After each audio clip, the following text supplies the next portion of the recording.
me, for me, it was probably one of the first. It was one of the first stark examples as a child because I loved Luke Skywalker. I still do. I think Luke Skywalker is, he and Superman and of course Captain America are like my favorite heroes. And I mean that in the true sense. Like I like Indiana Jones, but he's not a hero. He's Indiana Jones. He's not a hero in that sense.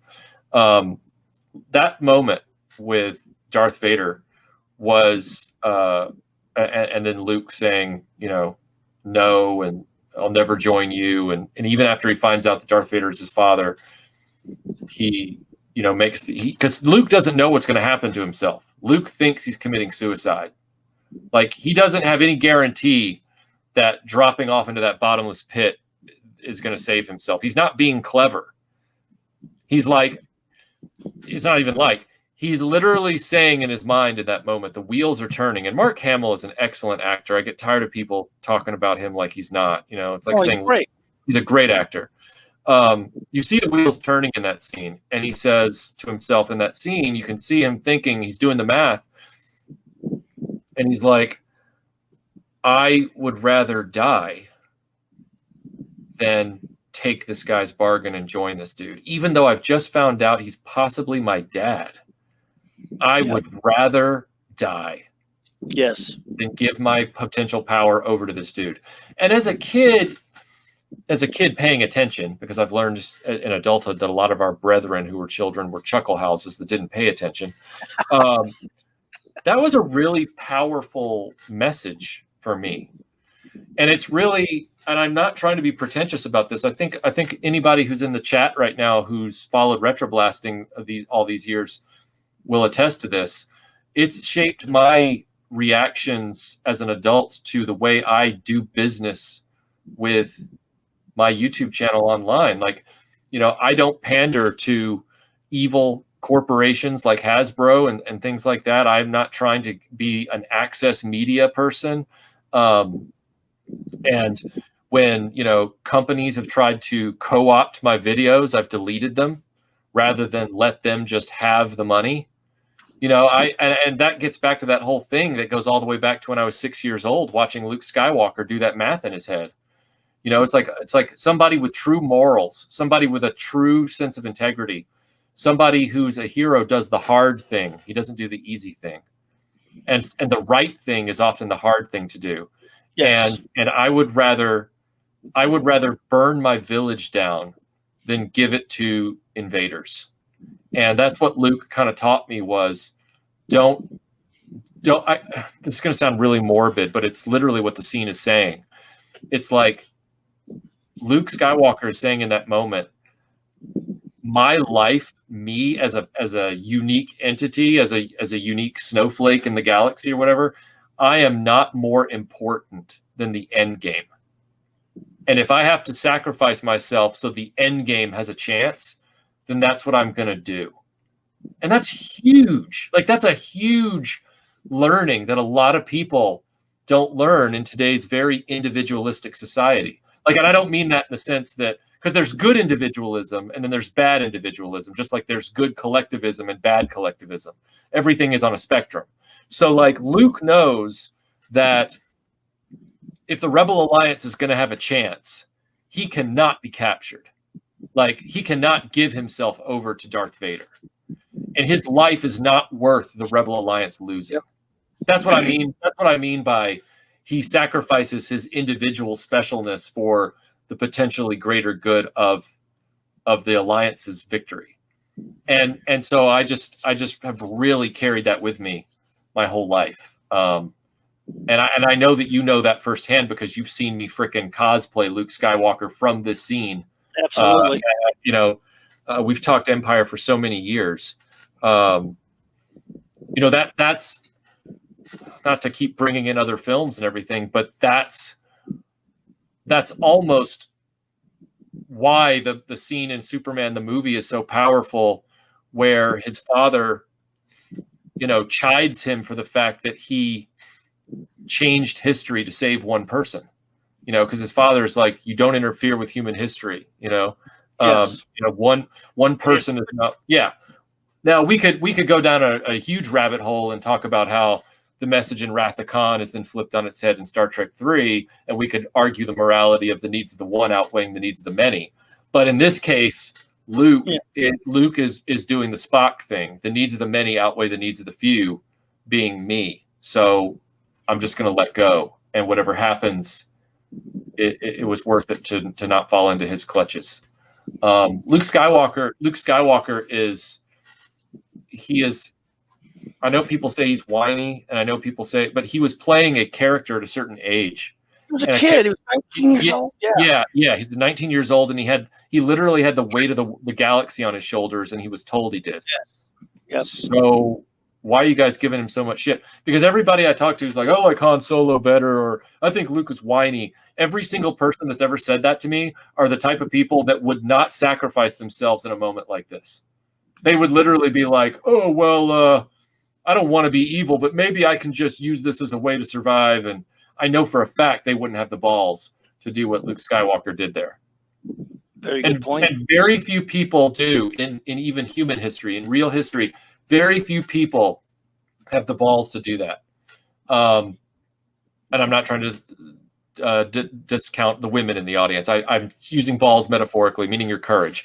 Women and men. There are very few women and men who have the courage to do that. Like when your principles are put to the test, do you have the courage to defend them with your life? And that's why Luke Skywalker is so special. That's why the Disney trilogy is such a shit bag. It's like a bag of burning dog shit. Like because just by what they did to Luke Skywalker, forget what they did to Han Solo, which is bad enough. Forget all the other stuff. The fact that they saw Luke Skywalker in this way means they fundamentally don't understand Star Wars. Here. Core, they don't understand it. And Empire shows that you can buck Lucas's authority. You can challenge Lucas's creative instincts, but also still get Star Wars intrinsically. And that's what Kirshner and Kurtz really achieved here. You know, they were like, look, George, we get what you're trying to do. We get it. We want it to be the best it can be. It's not a Rian Johnson move where it's like, we're going to subvert expectations, because what George Lucas envisioned is dumb. Like they believed in the stuff. It wasn't in spite of George. It was because they saw the potential. And so Luke Skywalker is the apex of that potential in this mythology.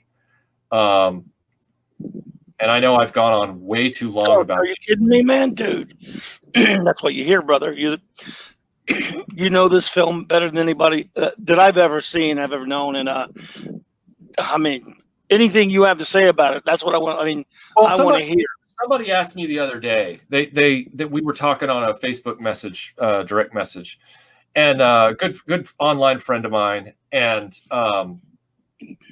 they were asking about the whole thing about the Emperor and Luke in Return of the Jedi. And they were saying that they had been watching the prequels and they don't understand how the Emperor can be so omniscient and know all this stuff and be 20 steps ahead of everybody else, and then have what happens to him in Jedi happen to him. And I said, I can answer this question for you. And he was like, oh, cool. And I said, it has nothing to do with inside film knowledge. It has to do with what the actors are doing in the scene. And it goes all the way back to 1983, before the Emperor was super villain. Like before we found out he was a prequel, super omniscient, flawless, evil guy. But when he was just the big bad. And the context of the prequels actually makes this more apparent, not less, in a good way. I told him, I said, watch the moment where he says, fulfill your destiny and take your father's place at my side. And Luke looks at his artificial hand, and he looks at his father's busted up artificial hand, and he deactivates his lightsaber, and he has that realization, and he turns around and he tosses the lightsaber away. And of course, we all know he says, never. And then he says, I'll never turn to the dark side. You failed, Your Highness. I'm a Jedi. like my father before me. And I say the line not to prove like some nerd that I know the lines. I say the line because during the time that he's saying the line, it cuts to the Emperor. It doesn't stay on Mark Hamill's face. And you see Ian McDiarmid's performance. It's, I hate to use the word palpable because it sounds too much like Palpatine, but you see the Emperor's performance. His whole face falls. His whole face just crumbles. It's not even imperceptible, but he plays it in this brilliantly subtle way. Because what you realize in that moment, and it's the one good thing that the prequels have given us, is that extra exaggeration of Palpatine to make this moment even more, enhanced, is that Palpatine, for the first time since he became Chancellor, for the first time since the Battle of Naboo, for the first time, he has not been able to predict what's going to happen. He has not been able to call the shots. For the first time, somebody has stood in his way and done something he couldn't expect, something he never would have expected, something he didn't think was possible. And so in that moment, what does he do? In his own way, while he's still overconfident, he panics because he knows how powerful Luke is. And he knows how powerful the character trait of principled resistance is. That's a very rare, powerful thing. To say no under threat of death. This is the second time Luke has done that. He has no ability. He has no ability to know if he's getting out of that Death Star alive. He probably doesn't think he will. But he knows it's more important to tell the Emperor to go F himself. And so that's what he does. And the Emperor could not see that coming.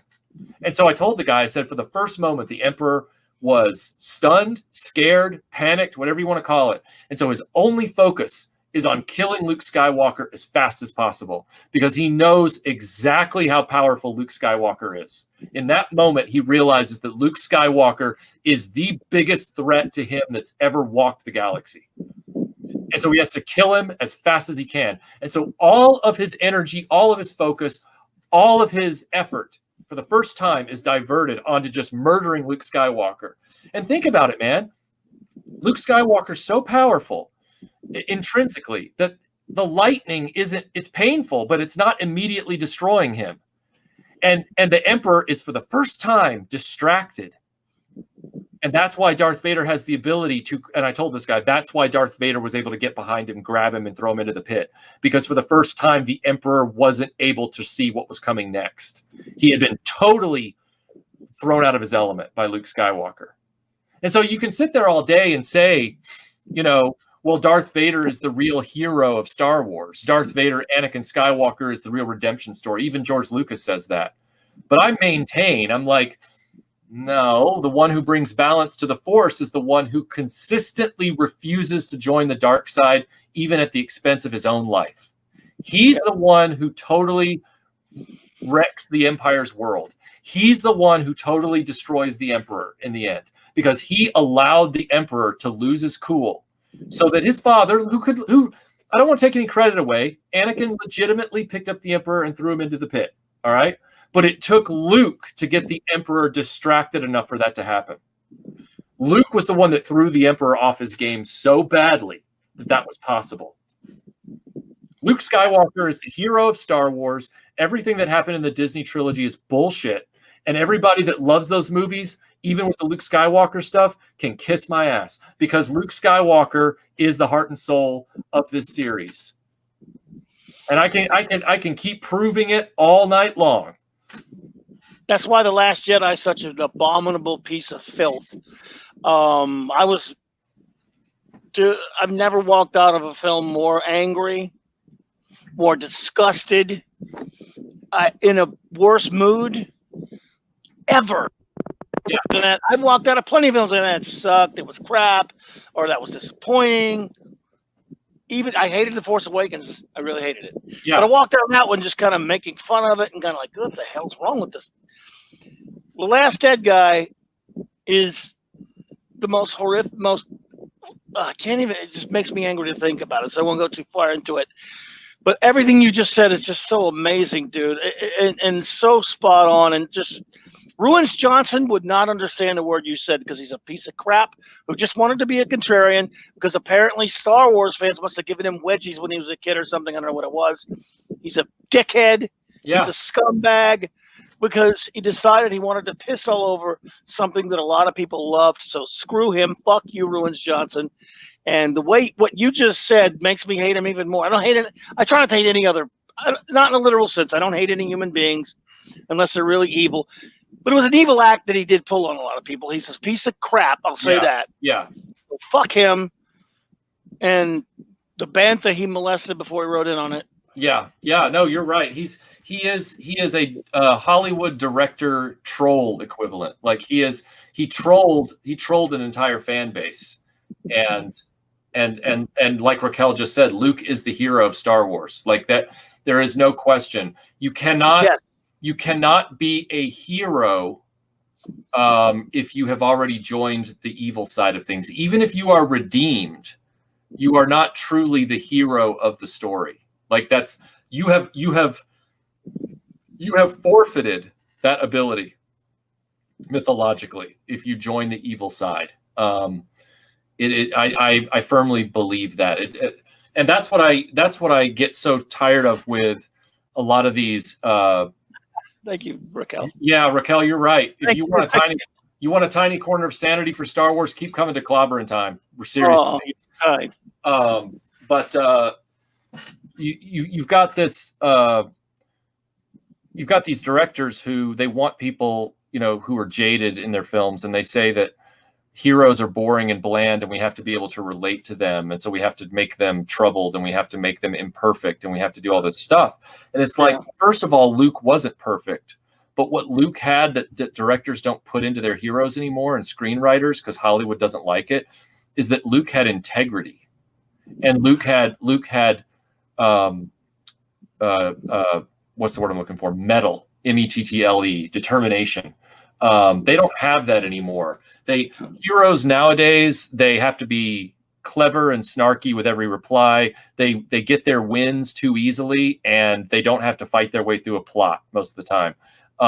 You're basically just watching a human prop in a lot of these films. There's no development of character. There's no demonstration of understanding that an aspirational character can be just as important to a moviegoer as a relatable character. I can relate to Luke Skywalker just in the same way that I relate to Superman. The struggle to be good, the struggle to be a good person in a perpetually dark world. And that's what they take away from these reimagined versions of Luke Skywalker and Superman. And so then you're left with nothing to watch. You're watching just moving images and colors. And I don't know how people take stuff away from that. It's like, are you saying this movie really resonates with you? Are you sure? Because there's nothing here. Like it's one thing for me to sit there and say, I relate to a darker Superman. It's like, well, explain that to me. So basically what you're saying is you just like darkness, because I can relate to Snake Plissken in different ways that I relate to Luke Skywalker, because they're both well written.